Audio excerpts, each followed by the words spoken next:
história a seguir pode despertar gatilhos emocionais, pois trata-se de relacionamento abusivo. Ouça ao seu critério. Olá, meninas. Eu me chamo Vanessa, tenho 34 anos e talvez essa seja a primeira vez que eu consigo colocar em palavras o que eu tenho vivido, porque até pouco tempo atrás eu nem sabia o que era abuso. Eu sempre achei que sabia o que era amor. Eu fui criada ouvindo que o amor exigia paciência, entrega, sacrifício. Quando eu conheci o Paulo, achei que finalmente tinha encontrado isso tudo. A gente se conheceu num café, perto do trabalho. Eu estava sentada sozinha, lendo, quando ele puxou o assunto sobre o livro. Ele parecia gentil, inteligente, um cara centrado, sabe? No começo ele dizia: Você tem um brilho nos olhos que eu não via em ninguém há muito tempo. Você é diferente, me dá paz. Eu sorri, me senti tão especial. E era isso que ele fazia, me fazia sentir única. Me mandava mensagens o dia todo, perguntando se eu tinha comido, como eu estava me sentindo, que sonhou comigo. No início tudo parecia um sonho, mas com o tempo o sonho virou prisão. As mudanças começaram devagar, quase imperceptíveis. Um dia íamos sair para jantar com os meus amigos da faculdade e antes de sairmos, ele olhou para mim e disse: Você vai assim? Essa roupa tá chamativa demais. Não combina com quem você é. Achei que você fosse mais discreta. E eu, que nunca fui insegura com meu corpo, troquei de roupa. Ele me beijou e disse: Assim tá linda, agora sim, minha namorada. Depois de um tempo, eu comecei a me afastar das minhas amigas. Ele dizia: Amanda é uma má influência pra você. Vive reclamando do marido, falando palavrão. Você é melhor do que isso. E a Jéssica? Vive postando foto pelada no Instagram. Você acha isso bonito?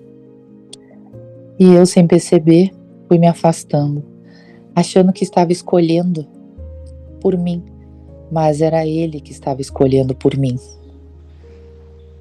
Você fala demais, sabia? Às vezes cansa. Não sei como te aguento no trabalho com esse seu jeitinho todo intenso. Tá se achando agora que foi promovida. Mal ganhou o cargo e já tá aí, insuportável. E eu ria, achava que era implicância de casal. Mas depois eu me pegava mais calada, me podando, pisando em ovos. O silêncio também estava no sexo. No começo, nossa vida sexual era cheia de química, mas com o tempo começou a ter cobranças veladas. E um dia ele disse: Por que você não age mais como antes? Tá com outra pessoa na cabeça? Porque comigo você deveria estar no céu. E quando eu não estava no clima, Você nunca diz não pra mim. A gente tá junto. É o nosso papel se satisfazer. Não me faz sentir rejeitado, Vanessa. e eu cedia, porque senão ele ficava mais estranho, mais distante, e eu acabava me sentindo culpada. A gente brigava, ele gritava, batia portas, nunca me bateu, mas dizia: Me tira do sério. Você me desrespeita, me provoca.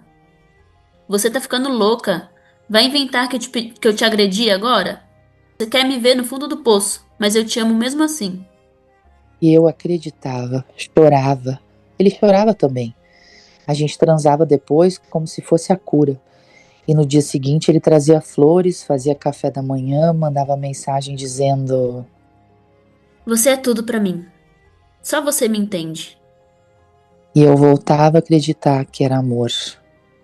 Eu tentei terminar 3 vezes. Na primeira ele implorou, ajoelhou, disse. Sem você eu não vivo. Eu sou um caco. Na segunda ele me seguiu até o trabalho e ficou me esperando no carro. Me mandava mensagens dizendo: Se você me abandonar agora, eu acabo com a minha vida e vai ser por sua culpa. na terceira me ameaçou sutilmente. Você não faz ideia do que eu sou capaz. Fica esperta. Eu sei onde você mora, onde sua mãe mora. E eu fiquei, por medo, por vergonha, por culpa. Hoje eu durmo mal, tenho crises de pânico, me olho no espelho e não me reconheço. Fui diminuindo, apagando, me anulando para caber no amor dele. E ainda assim, às vezes me pego com saudade daquele Paulo do início, aquele que dizia que eu tinha brilho nos olhos. Mas eu sei, aquele Paulo nunca existiu. Uma história que começa com carinho, afeto, cuidado, né? Mas que aos poucos se transforma em dúvida, medo e silêncio. Porque o abuso, muitas vezes, ele não grita, ele não sussurra, ele vem disfarçado de amor. Essa é a história da Vanessa e talvez em algum momento você se reconheça nela ou perceba que conhece alguém que está vivendo o mesmo. Então, senta com a gente, prepara o teu café e ouve com o coração aberto.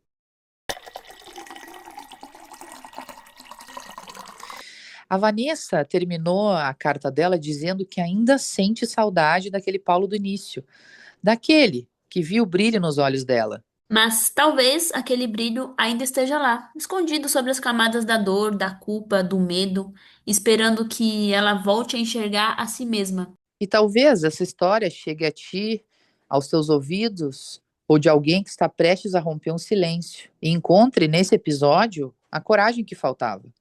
Se essa história tocou você, compartilha com quem precisa ouvir. E se quiser enviar a sua história pra gente, nosso e-mail está na descrição desse episódio. Toda semana, uma nova história vai ao ar. Vanessa descreve um ciclo clássico de relacionamento abusivo, né? Que a gente vê sempre aí, que é o afeto, o controle, o gaslight, a recompensa, o medo e o recomeço. É isso aí, Bru. E o mais perigoso é que esse ciclo ele não se impõe de forma violenta no início, né? Ele se infiltra, vai se infiltrando através da culpa, da dúvida, da manipulação emocional, inclusive no sexo. E esse tipo de coerção, onde a pessoa se sente pressionada a ceder para manter o afeto ou evitar a punição emocional, é uma forma séria e real de abuso que nem todo mundo consegue identificar. Outro ponto forte foi o uso do gaslight, né? Que é quando a vítima passa a duvidar da própria memória e da própria sanidade.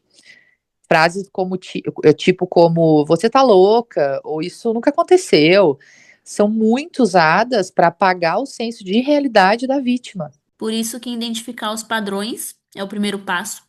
O segundo passo é buscar apoio psicológico, jurídico e emocional, que ninguém precisa estar sozinha. É, e é importante a gente dizer aqui também, se tu vive algo parecido ou conhece alguém que vive, compartilha esse episódio. Falar é o primeiro ato de libertação. A gente sempre fala muito, né, sobre relacionamento abusivo, a gente vê até em novelas, filmes, mas existe muito na vida real. A pergunta que fica, que é uma coisa bem polêmica até, é por que que as mulheres, principalmente mulheres, né, vivem nesse relacionamento? Porque a gente ouve uma história e fala, ai, por que que você não se separa? Ai, por que que você tá com ele ainda?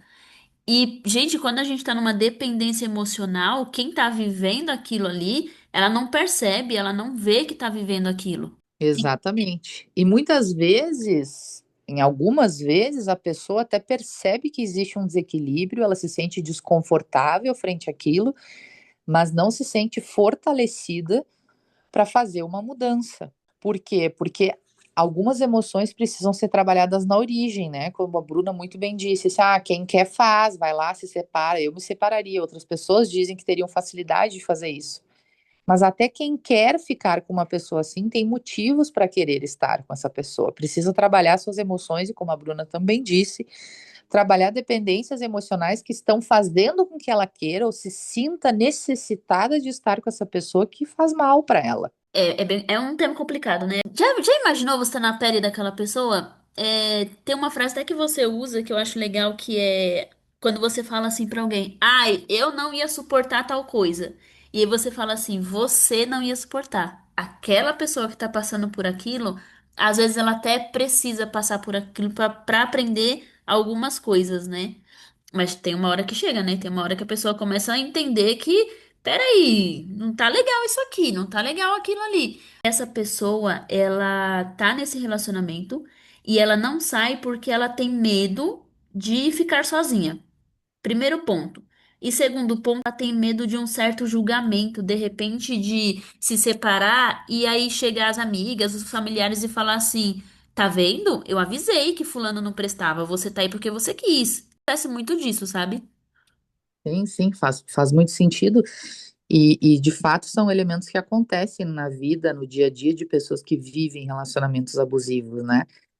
Como a gente disse no início, esse abuso ele vai se infiltrando através de muitos sentimentos. Então, muitas vezes a pessoa tem essa clareza que tu comentou agora, né? E por esses motivos, muitas vezes se mantém nesse relacionamento.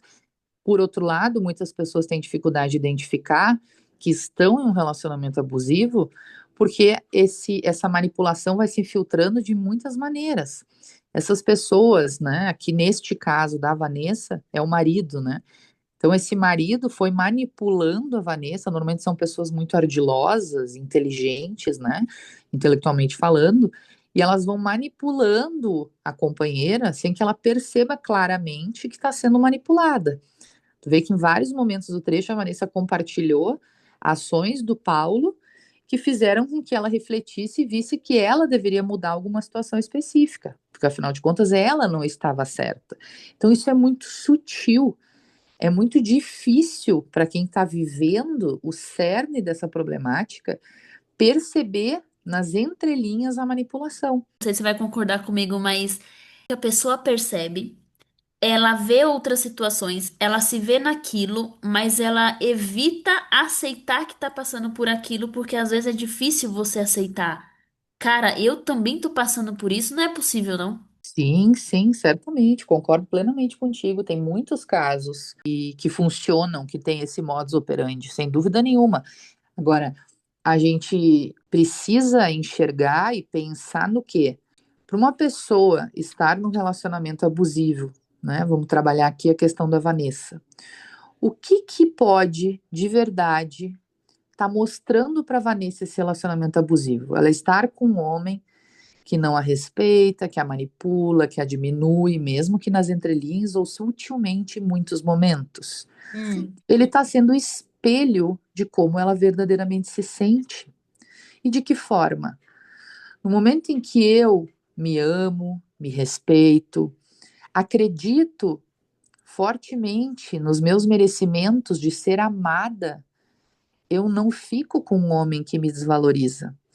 Então eu busco relações, obviamente, gente, isso é inconsciente, não é consciente, porque senão ninguém fica com alguém que a machuca, que Uhum. machuca a gente, mas é um processo inconsciente. Então a gente busca sempre na vida situações que espelhem aquilo que verdadeiramente a gente sente. Por mais que a gente diga muitas, não, não, mas eu não me sinto assim, eu acho que eu tenho valor, eu sou super inteligente, eu sou uma mulher maravilhosa. É mesmo? Tu te sente Uhum. assim verdadeiramente? Então por que que tu tá num relacionamento que diz completamente ao contrário? Por quê? Porque verdadeiramente o que tu sente é que tu não tem valor. E isso vem de outrora, de outros momentos que tem registros dentro de ti. Então, inconscientemente, ela não se sente merecedora de um bom relacionamento. O Paulo tem a culpa dele, sem dúvida, não justifica o que ele está fazendo, mas aqui a gente vai trabalhar a Vanessa. Então, o que que a Vanessa está mostrando para ela e para a gente aqui? Que ela não se sente merecedora de uma boa relação, Uhum. que ela não é merecedora de ser amada. Então, o que que a gente precisa juntas? Trabalhar este auto-amor, essa aceitação, essa autovalorização de sim, eu mereço uma vida boa, eu mereço ser amada, eu mereço ser respeitada. É sobre isso. O nosso É. olhar precisa estar na gente, não no outro. Eu concordo com você, e aí você me colocou um ponto aqui na minha cabeça. Quando uma pessoa se relaciona, enfim, aí no futuro descobre que aquele cara era um cara de relacionamento abusivo, né? As famosas red flags que existe. E aí você falou, a pessoa que tá nesse relacionamento, ela está externalizando, vamos dizer assim, o que ela verdadeiramente sente dela. E por que que muitas vezes, que nem a Vanessa própria disse na história dela, que ela era uma mulher segura, que ela se sentia bonita, isso, aquilo, outro. Como é que atrai uma pessoa que vai te colocar no buraco, no fundo do poço? Sendo que você já se acha assim, seguro de si. Talvez você se ache só conscientemente, é isso que você quer dizer? Exatamente. E muitas vezes acontece o quê? Há um desenvolvimento dessa autoestima, mas ela não é ele não é um desenvolvimento genuíno, profundo, verdadeiro. né? Isso não está bem enraizado ainda, é mais superficial. A gente tem que pensar em inconsciente. O que quer dizer o inconsciente? Assim, só para contextualizar, talvez as pessoas não tenham ouvido falar, não saibam exatamente diferenciar. Então, assim, o inconsciente é aquilo que a gente não tem consciência, a gente não sabe com clareza, certo? Uhum. E a consciência é aquilo que a gente sabe com clareza. Por isso que muitas vezes a gente se confunde. E assim, o mais importante a gente, nessa contextualização, é imaginar um iceberg. Pensem num iceberg. A gente não lembra lá do filme Titanic, Bru? O iceberg a gente vê uma pontinha para fora da água, né? Uma ponta Ah, é. pequena. E Uhum. aí tem a água. Embaixo da água está o maior tamanho do iceberg. Ou seja, o que é grande mesmo é embaixo da água. Exatamente o que é o inconsciente. O inconsciente é a parte de baixo do iceberg, é a parte maior, é o que está por baixo da água, ou seja, aquilo que a gente não vê com clareza, né? Então, o que aconteceu? No consciente dela, durante muito tempo, ela achou que era uma mulher segura, bonita o suficiente, enfim, mas alguma coisa, em algum momento, algum gatilho, possivelmente, fez com que ela se conectasse com o que ela verdadeiramente acredita que merece, que é esse tipo de relacionamento. E o E a gente, trabalho agora vai ser o quê? Alterar, transformar, transmutar essa crença. você acredita que essa falta de segurança, mais inconscientemente, ele vem de uma infância também? Eu concordo que ela possa vir, que possam vir respingos, sim, da infância com essa figura paterna, né? Então, assim, algumas experiências que nós vivemos com o nosso pai, enquanto nós mulheres, tá? A gente tem uma tendência a buscar dos nossos relacionamentos situações vividas com esse pai, ou como este pai era com a mãe, como esse pai tratava as mulheres, o que que esse pai dizia sobre mulheres, as brincadeiras que ele fazia. Às vezes o pai não foi um pai ruim, um homem ruim, mas era um pai que brincava muito a respeito das mulheres, fazia piada, falava de forma sutil, sem talvez a intenção propriamente dita, desvalorizando a mulher, entende? Então, assim, existem muitos meandros nesse relacionamento com o pai, sem dúvida nenhuma, mas pode ser irmão, pode ser tio e pode também ser relacionamento com a mãe. Uma mãe que ensinou que eu não tenho valor, ou que não deixava com que eu colocasse as minhas opiniões, que fez eu entender que o que eu falo, o que eu penso, o que eu sinto não tem valor. Então não existe uma regra, né? Mas Uhum. sem dúvida nenhuma, os nossos vínculos, as nossas vivências com os nossos antepassados, com os nossos familiares, trazem sim situações do nosso cotidiano. É aquela famosa programação mental, né? Isso também, com certeza. Eu acredito muito nessa coisa de programação mental. O que você viveu fica no teu inconsciente e aí você vai repetindo esses padrões na vida, só que as pessoas, elas não sabem identificar padrão, ela não sabe entender que tá repetindo alguma coisa, porque não é igual. A gente tem uma teoria de, vai ser igual, mas não é igual. Eu vejo que é muito, as sensações são as mesmas e em cenários diferentes. Então, uma pessoa que tem um relacionamento abusivo não é o primeiro. E se ela não tratar, não entender, não identificar, não vai ser o último também. E, infelizmente, pode acontecer várias coisas ruins que a gente vê nos noticiários por aí, né? Tanto é que, infelizmente, o feminicídio no Brasil, ele tem uma taxa muito alta, né? Sim, sem dúvida nenhuma, muito alta. E mais do que a gente conseguir identificar que é um relacionamento abusivo, que isso é condição sine qua non para que as coisas fiquem melhores, né? É importante não só identificar que o relacionamento é abusivo, mas identifiquei que o relacionamento é abusivo e eu preciso me tratar. Justamente para não correr esse mesmo risco, esse mesmo tipo de relacionamento, como tu disse. Ou Uhum. seja, repetir a mesma história.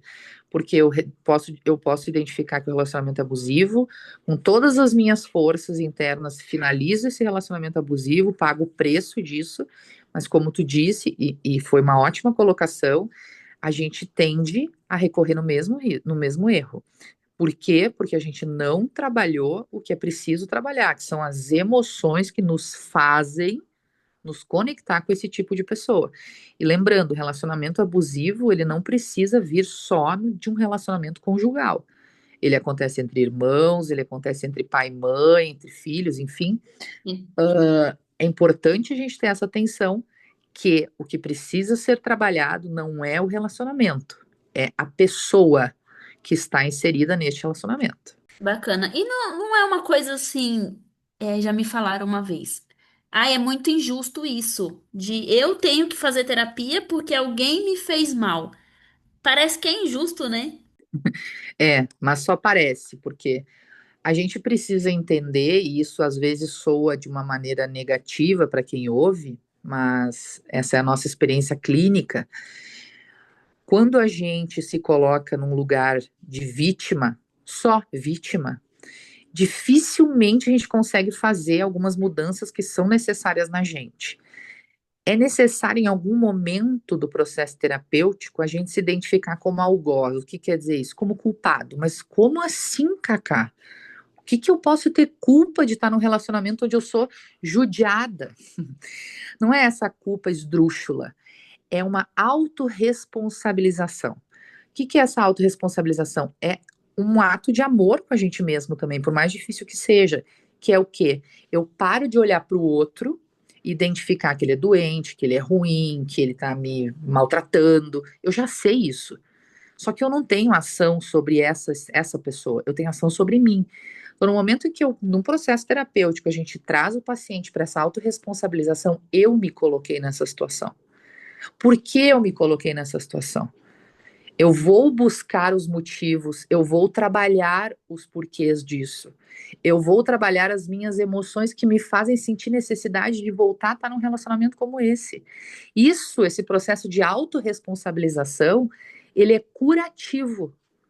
Curativo. Eu paro de olhar para o outro, que eu já sei que ele é ruim, que ele está agindo mal, mas eu não tenho poder sobre ele. Eu me responsabilizo por estar numa situação onde eu me coloco como vítima. Entende? Entendo e concordo em número, gênero e grau. A gente precisa desmistificar esse senso comum que vem aí, eu até digo, da psicologia clínica, né? Porque o que que era psicologia antes? Era coisa para, desculpa a palavra, mas é que o senso comum era para doido. E isso é muito recente, porque a psicologia ela virou profissão no Brasil em 1960. Então, olha como é recente. Então, as pessoas elas precisam entender que não é só para quem tem uma deficiência intelectual e tudo mais. Todo mundo precisa de uma terapia, todo mundo precisa se autoconhecer para viver melhor. E não é porque, o outro me fez mal e eu que tenho que pagar terapia. Não é pelo outro, é por você. Somente por você. Porque o outro vai fazer, não vai fazer, ele não vai mudar, mas quem vai mudar é você. E aí você vai melhorar o respeito de você com você mesma, porque como diz a frase, né? Como é que eu quero que o outro me respeite se eu mesmo não sei me respeitar? Exatamente. Isso é muito importante. Isso passa por esse ponto que eu comentei, né? Que é essa autorresponsabilização. Ok, eu já entendi o que o outro faz, já entendi qual é o funcionamento dele, isso não me diz respeito, entre aspas, né? Claro. A mudança, a possível mudança dele, não me diz respeito. O que cabe a mim é fazer por mim, por mais difícil que seja. Pois é, gente, então vamos lá, né? Vamos parar de achar que só porque o outro te fez mal que você não precisa também olhar pra si. É um ato de amor, como a Cacá disse, é, e mais que isso, né? Você se voltar a se valorizar. Então, sim, terapias são essenciais. A gente é super defensora da terapia, então somos suspeitas para falar disso aqui. Até porque nosso podcast é o quê? Café com terapia. Exatamente. A gente parte do pressuposto que todos nós temos uma história de passado, todos nós temos crenças que não são positivas para a gente e que trazem sintomas ruins na nossa vida. Então, assim, partindo desse pressuposto, todos nós podemos e devemos ter um espaço onde a gente se abre para a nossa própria vida, se abre para nos enxergar, para falar sobre aquilo que dói. E principalmente a terapia é um momento para a gente se ouvir. O terapeuta não resolve o teu problema, ele te conduz. É um momento em que tu te escuta. Por isso é tão importante. Uhum, concordo plenamente. Tá tendo umas polêmicas aí. Não sei se seria legal a gente. Vamos entrar nessa polêmica depois. Deixa eu te fazer uma pergunta, tá? A Cacá ela é uma terapeuta bem experiente, então vamos lá.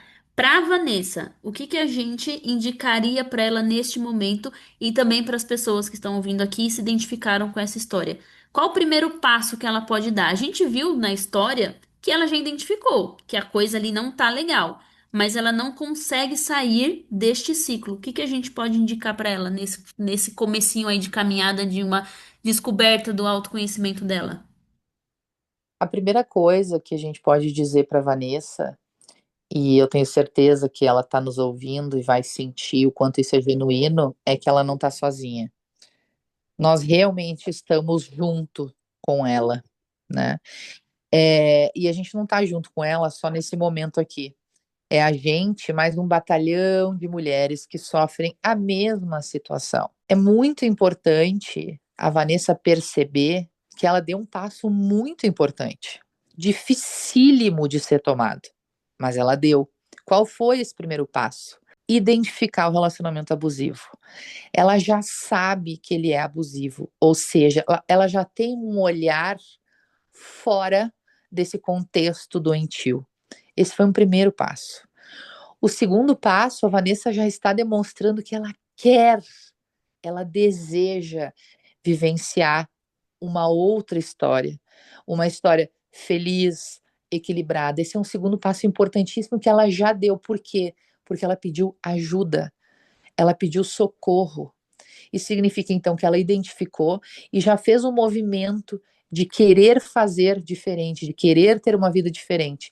Ah, Cacá, mas ela não conseguiu, ela continua no relacionamento.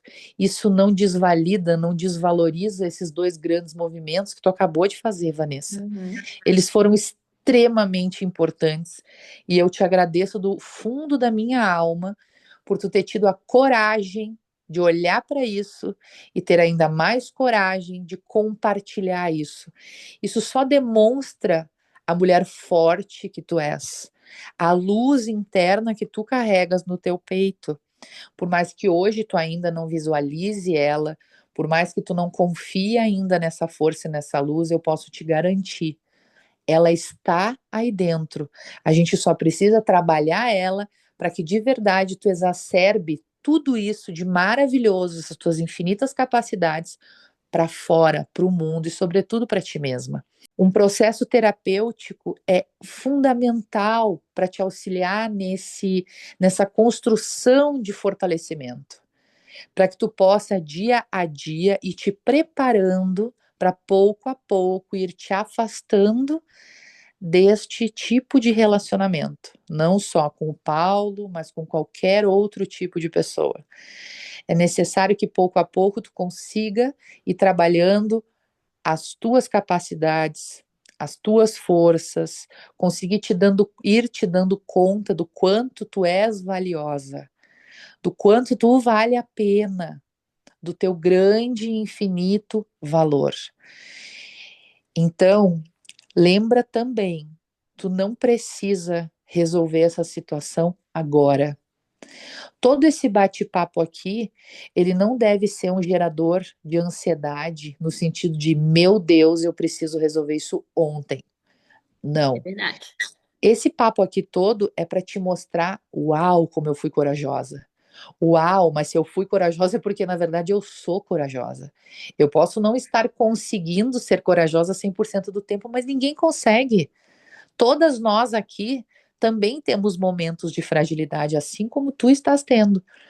O fato é que quem não tem coragem não consegue ser corajosa em nenhum momento. Essa coragem está dentro de ti como uma semente. Eu costumo dizer aos meus pacientes o quê?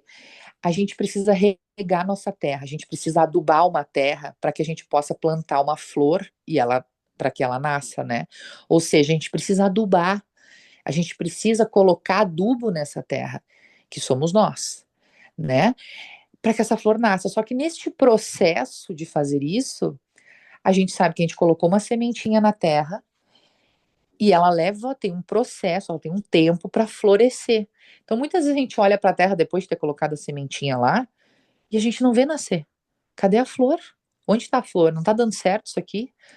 Não é porque a gente não está vendo o resultado ainda, que é a flor vir à tona, que o processo não está acontecendo. O que eu estou dizendo com isso?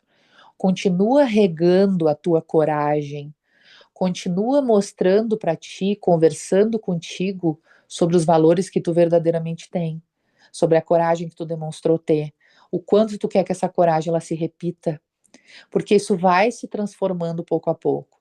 Se houver a possibilidade de tu te tratares psicologicamente, seria fundamental, porque isso vai acelerar o teu processo de cura. Muito bem.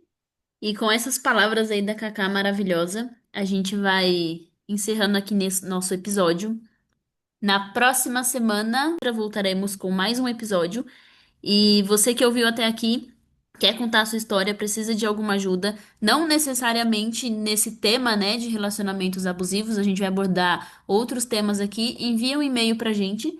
Na descrição desse episódio vai estar o e-mail, tá, os nossos contatos, e a gente vai contar aqui tua história e a gente não vai falar o seu nome, pode ficar bem tranquila, porque vai ser tudo anonimamente.